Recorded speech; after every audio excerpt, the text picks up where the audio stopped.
আজকের ভিডিওটা স্টার্ট করলাম এই লঙ্কা গাছগুলো দেখিয়ে। এই লঙ্কা গাছগুলো আর কতদিন বাঁচাতে পারবো বুঝতে পারছি না, কারণ প্রত্যেক দিন রাত হলেই শিলা বৃষ্টি আর তুফানে সবগুলো গাছ নষ্ট করে দিচ্ছে। তাই ভাবলাম যে আজ পুরোটা ছাদ বাগান ভিডিও করে রাখি, কারণ এই ছাদ বাগানটা কতদিন বাঁচাতে পারবো বুঝতে পারছি না।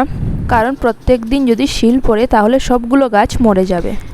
আর যেগুলো গাছ নতুন লাগিয়েছি, কিছু লঙ্কা গাছ আমি নতুন লাগিয়েছিলাম, সবগুলো গাছের গোড়ায় শিল পড়ে গাছের গোড়াটা ভেঙে গাছটা মরে যাচ্ছে।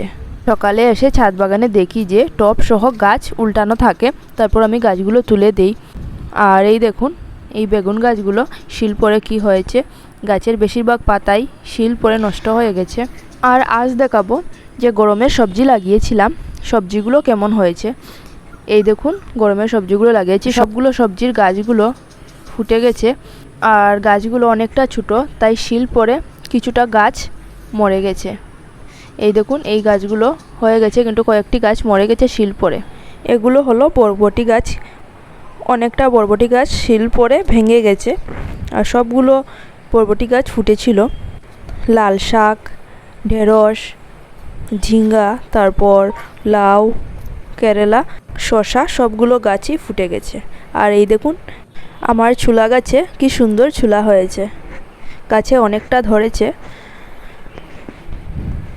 কিছুদিন আগে ভিডিওতে দেখিয়েছিলাম যে প্রায় 15 ধরনের ফুলের কাটিংস বসিয়েছিলাম চারা হওয়ার জন্য।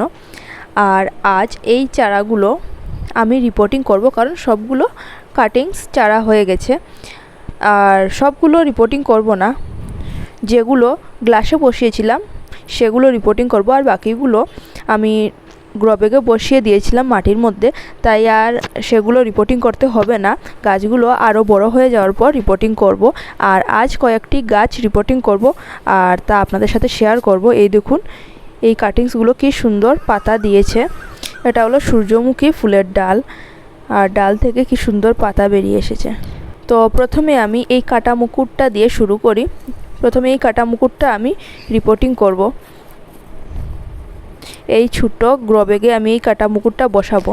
আর এই কাটা মুকুটটা আমি মাটি সহ গাছটা বের করব গ্লাস থেকে, যাতে শিকড় ছেঁড়ার কোনো চান্স না থাকে। তাই আমি পুরো মাটি সহ গাছটা বের করে তারপর এই গ্রো ব্যাগে বসিয়ে দিলাম। কাটা মুকুটের গাছটা গ্রো ব্যাগে বসানো হয়ে গেছে। আর এখন এই স্থলপদ্মের গাছটা বসাবো। আমি এটা বালির মধ্যে কাটিংসটা বসিয়েছিলাম, আর খুব সুন্দর গাছটা হয়েছে। এই দেখুন, অনেকটা শিকড় দিয়েছে গাছটা। আর এখন পুরো বালি সহ আমি গাছটা গ্লাস থেকে বের করে তারপর উপর থেকে কিছুটা মাটি আমি বের করে দিয়েছি। গ্রো ব্যাগে বসানোর পর আমি বালিটা বের করে দিয়েছি। তো আমার স্থলপদ্মের চারাটাও বসানো হয়ে গেছে। আর এখন এই গাছগুলো বসাবো। এটা থেকে অনেক শিকড় এসেছে। আর এই ফুলের গাছটার নাম কি আমি ভুলে গেছি, এখন আমার মনে হচ্ছে না। আপনারা যদি জেনে থাকেন তাহলে অবশ্যই কমেন্টের মাধ্যমে জানাবেন। আর এখন এই গাছটিও আমি এই গ্রো ব্যাগে বসিয়ে দিলাম। আর এই যে দেখছেন, এটা হলো শিউলি ফুলের কাটিংস। আমি এখানে প্রায় 1.5 মাস আগে এই শিউলি ফুলের কাটিংসটা বসিয়েছিলাম। আর দেখুন কি সুন্দর পাতা দিয়েছে, অনেকটা পাতা দিয়েছে। আর এখন আমি এই শিউলি ফুলের কাটিংসটা চারা হয়ে গেছে, তাই আমি এটাও একটি গ্রো ব্যাগে বসিয়ে দিচ্ছি। আমি জানতাম না যে শিউলি ফুলের কাটিংস থেকেও চারা হয়, আমি এমনিতেই বসিয়েছিলাম।